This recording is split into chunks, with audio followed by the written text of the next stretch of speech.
Quand on va être dans un parcours PMA, on va être sur son corps, sur sa personne, c'est normal. Et on fait pas le lien en fait entre pourquoi je me retrouve dans cette situation, en quoi les choses qu'on dit, etc. sont valables ou pas. Donc il y avait vraiment ce truc d'arriver à faire le lien entre moi et la société aussi. Aujourd'hui, un couple hétérosexuel sur 6 rencontre des problèmes de fertilité. Certains décident alors de passer par la procréation médicalement assistée, ce qu'on appelle plus couramment la PMA. C'est un parcours long et éprouvant, tant physiquement, psychologiquement que socialement. Marie Dubois et son compagnon ont mis 7 ans pour avoir leur petite fille, dont près de 5 ans en PMA. En 2021, elle sort une BD, Un bébé si je peux, qui illustre avec brio et humour ce parcours de la combattante que peut être une PMA. De son expérience personnelle, elle a mené une véritable enquête journalistique qui s'attaque à un problème de santé publique.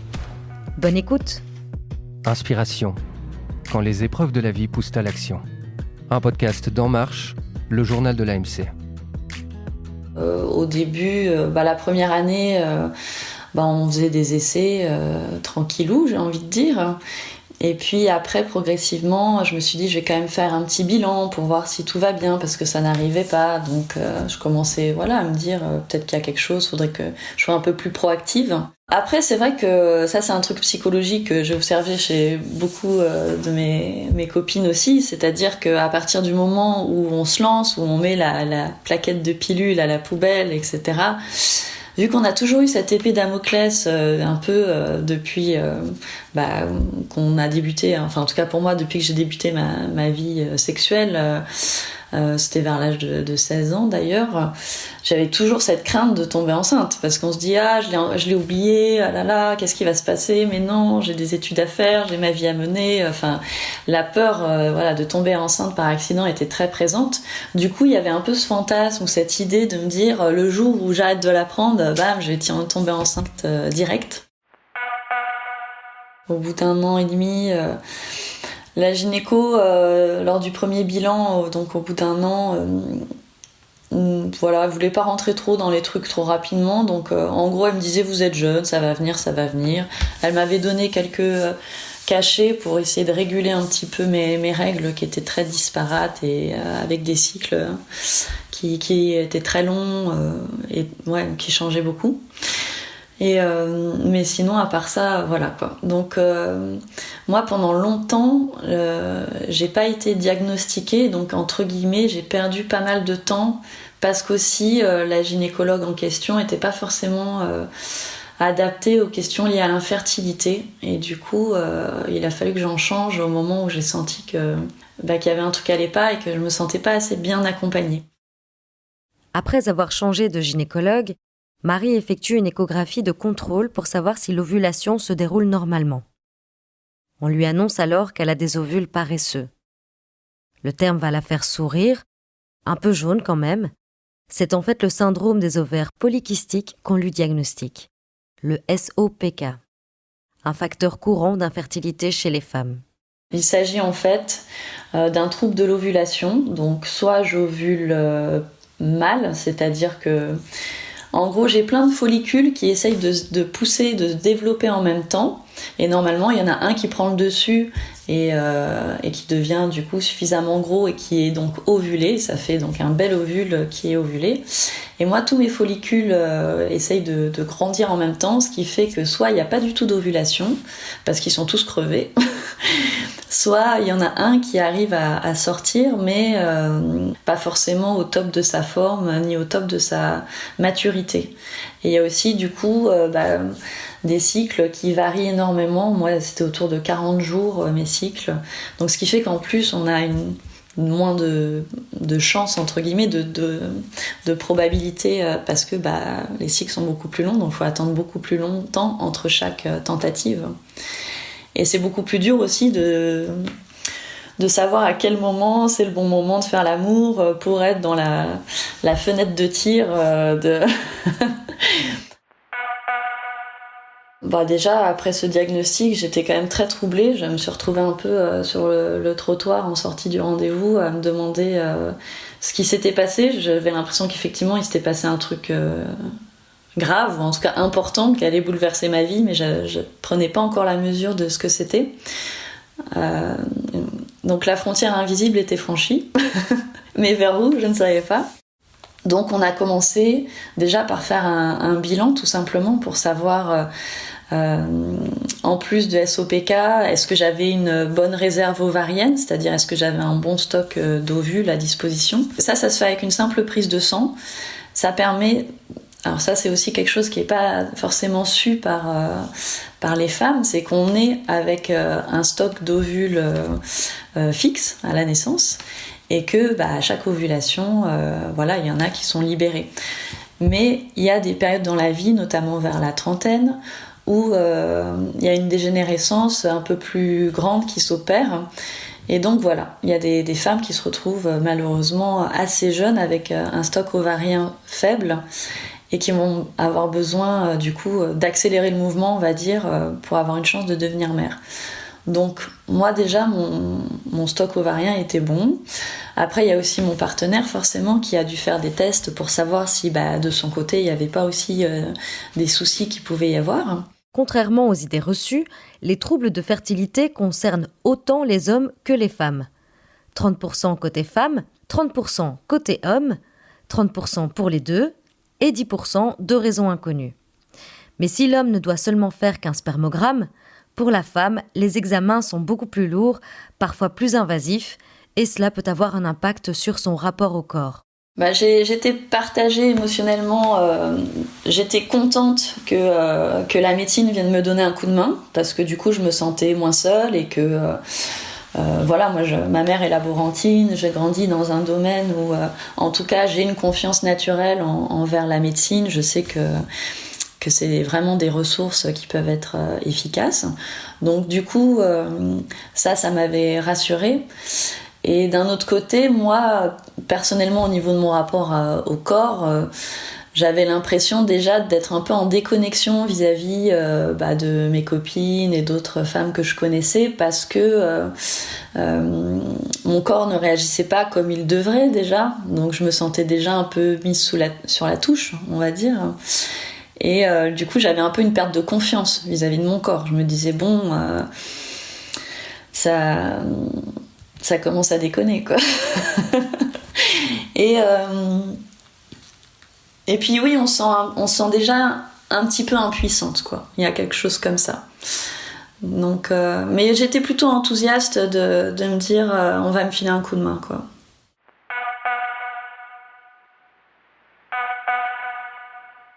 Quand on commence à avoir le diagnostic de SOPK, on va pas partir directement en insémination et en FIV.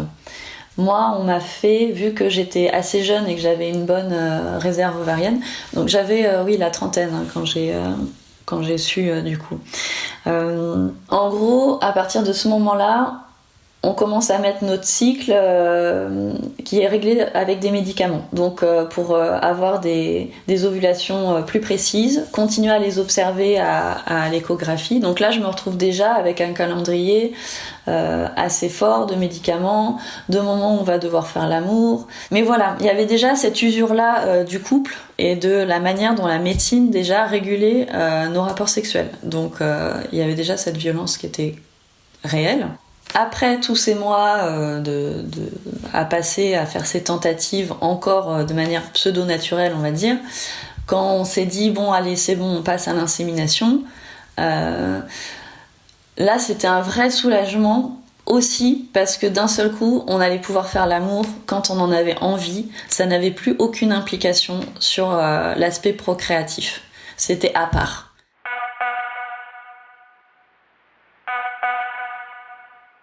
Les injections, donc c'est tous les jours à heure fixe, pendant presque 10 jours il me semble.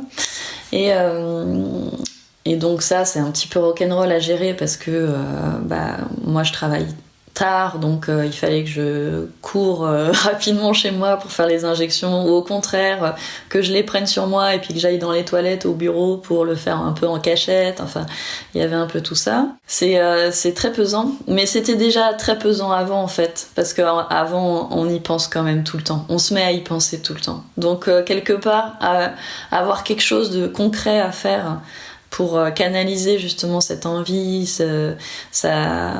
certes, c'est une charge mentale, c'est sûr, mais elle est orientée, elle est dirigée, et du coup, elle est moins mal vécue, moi, j'ai trouvé, au début.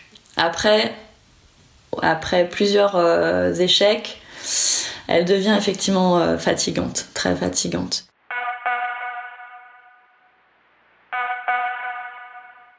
Pour la FIV, on va demander aux ovaires d'être stimulés 10 fois plus quasiment que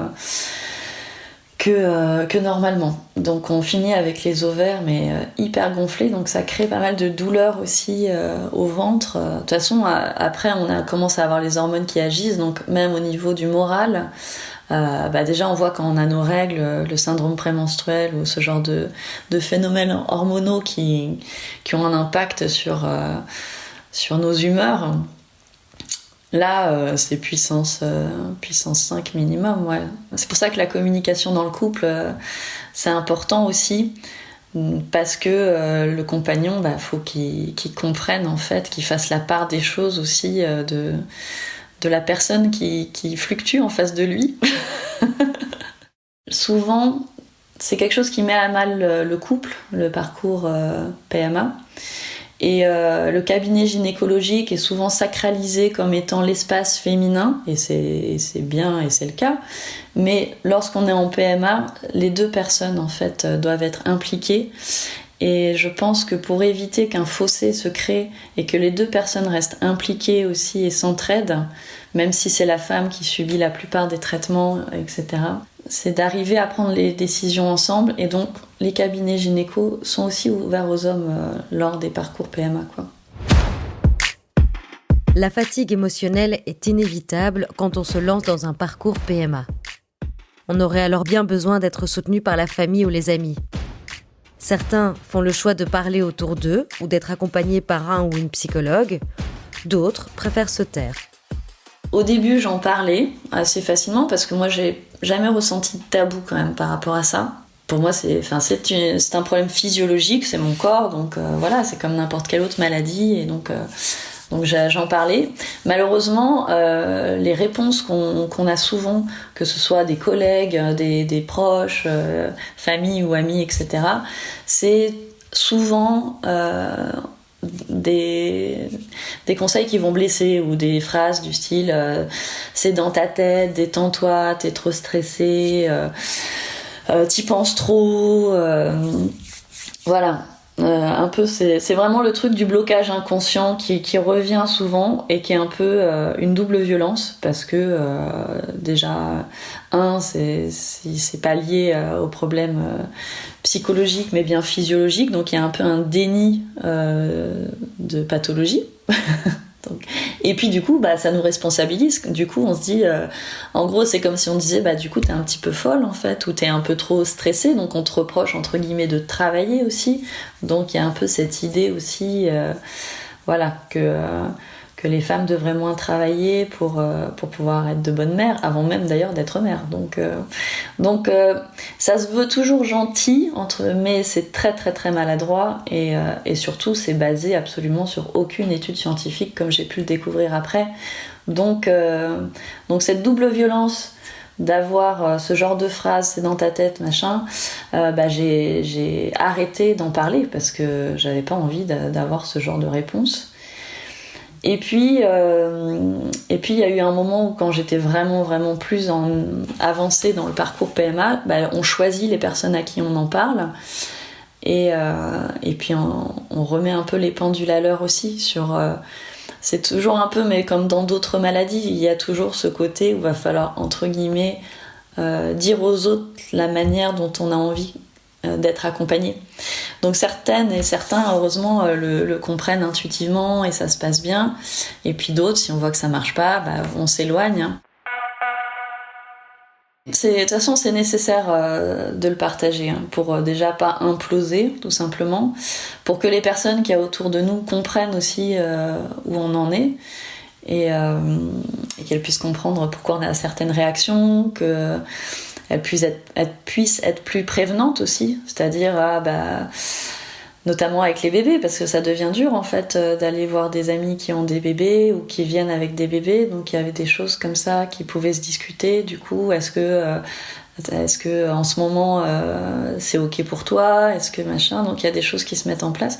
Et puis autre chose, c'est que quand on commence à en parler, on se rend compte qu'en fait on est loin d'être tout seul. En fait, c'est sûr que soit les personnes peuvent être concernées elles-mêmes, soit elles ont un proche ou une proche déjà qui peut être dans des situations similaires. Donc ça fait du bien aussi de moins se sentir seul à ce niveau-là, quoi. Autre aspect non négligeable du parcours PMA, les violences médicales auxquelles certaines patientes sont confrontées. Il y a quand même peu de place, on va dire, à l'humain et à la douceur. On me demandait jamais vous allez bien, tu vois, juste cette petite phrase, voilà. J'étais un problème à résoudre et il s'attelait à résoudre le problème. Donc je devenais un peu loin de mon corps, encore plus du fait de la manière dont la médecine est pratiquée déjà de base. Donc on se retrouve infantilisé et parce qu'on nous dit fais ci, fais ça. On nous propose parfois de choisir entre certains protocoles, mais il y a vraiment une rupture du corps qui se fait encore plus à ce moment-là, quoi, je trouve. Et puis que ce soit les ovaires polykystiques ou les phrases, les dénis de souffrance sont là aussi. Pendant la ponction lors de ma FIV, l'anesthésie a clairement pas fonctionné et elles en avaient rien à faire du tout. Elle me disait, en gros, si on fait ça, va falloir... elle me menaçait, elle disait, dans ce cas-là, on arrête, on fait rien pour cette fois.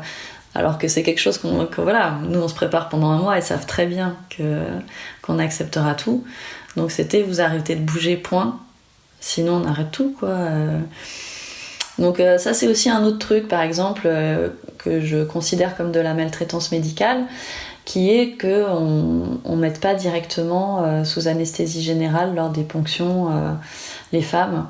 Pour la moindre dent de sagesse, il n'y a aucun problème, mais et j'en ai parlé avec d'autres gynécologues, parce que j'ai eu pas mal de retours aussi du monde professionnel autour de ma BD, etc.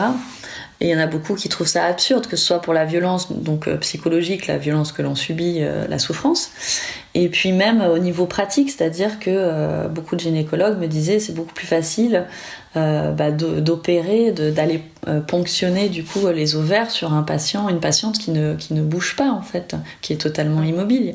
Il y a moins de risques et c'est plus efficace. Donc voilà. Mais je pense que c'est entre ces dénis de souffrance liés à encore un machisme de la médecine.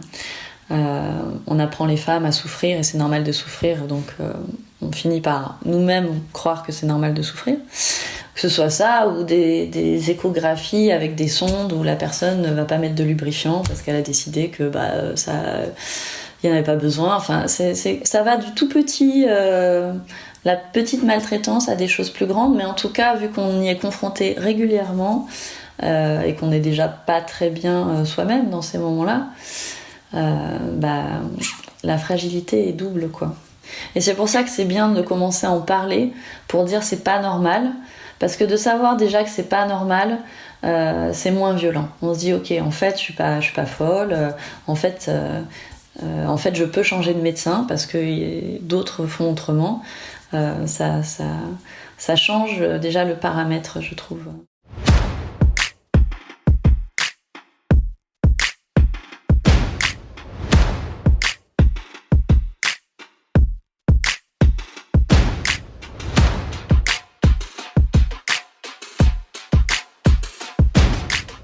Je croque souvent des moments de ma vie dans un petit carnet que j'ai, pendant cette période-là, toutes les situations absurdes et donc très drôles, parce que l'absurde est drôle, moi je trouve, je l'ai noté régulièrement. Par ailleurs, je suis aussi monteuse vidéo, donc je travaille avec des journalistes, Et donc je suis confrontée au travail journalistique depuis longtemps. Donc j'ai commencé moi aussi à mener une enquête autour notamment de cette fameuse phrase de c'est dans ta tête. Je me disais jusqu'à quel point c'est psychologique, quelles sont les études. Donc j'ai creusé. Et en fait la BD est vraiment venue quand je me suis rendu compte déjà qu'il n'y avait aucun fondement scientifique qui a attesté d'un lien entre le psychologique et les problèmes de fertilité.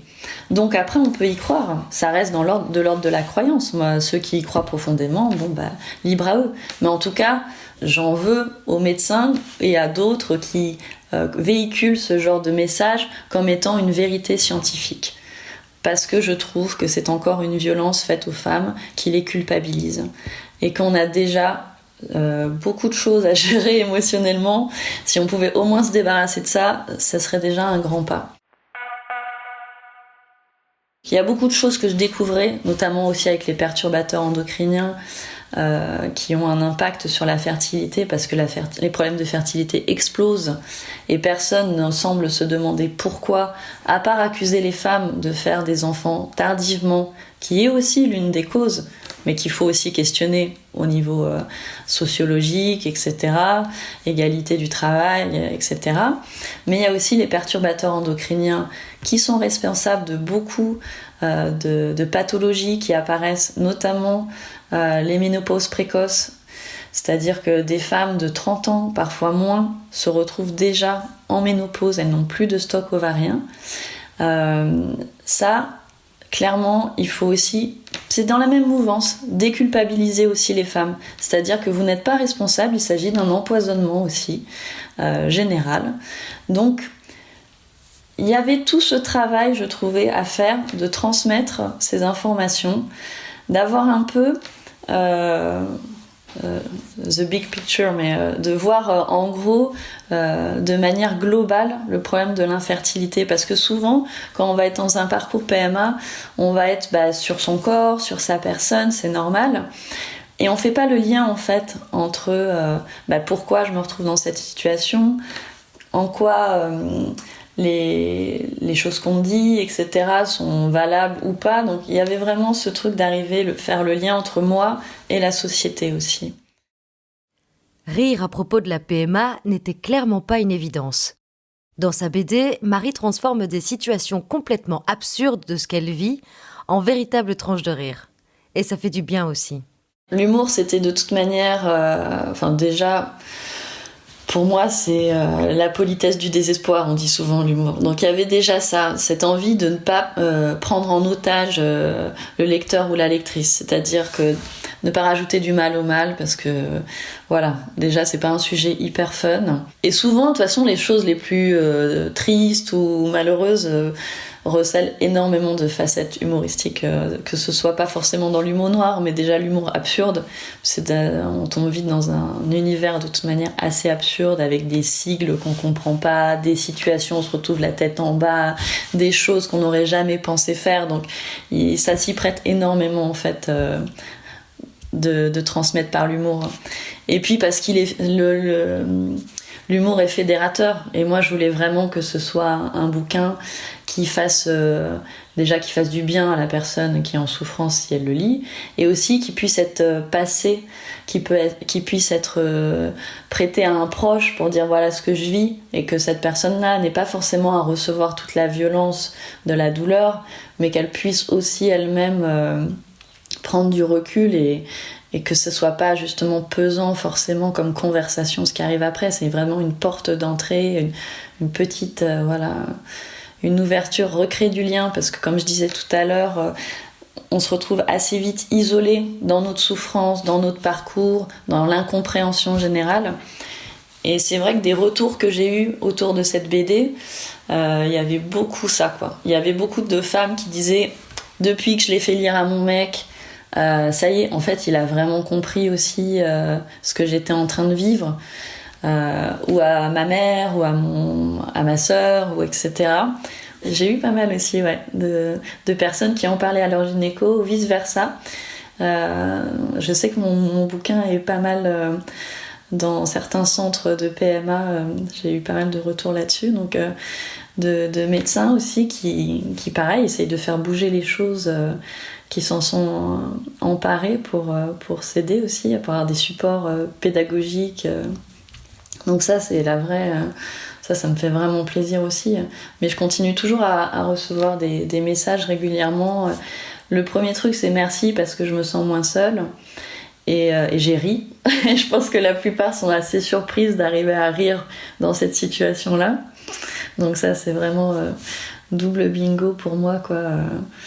Et puis je pense que du coup, on sort plus forte aussi parce que justement, ça a recadré un peu les choses. Genre, ça c'est normal, ça c'est pas normal, ça c'est pas ma faute. Il y a ce truc-là, je trouve, où on se sent plus puissante aussi par rapport à ça. Enfin, c'est ce que j'espérais en tout cas en écrivant ce livre. La BD Un bébé si je peux a été coéditée par la revue 21 et les éditions Massot. Vous pouvez suivre les prochains projets BD de Marie sur son compte Instagram, Marie Dubois tout attaché, en écrivant bois avec 3 i et le S à la fin. Et pour retrouver notre article sur la PMA, rendez-vous sur enmarche.be. À bientôt pour une nouvelle inspiration.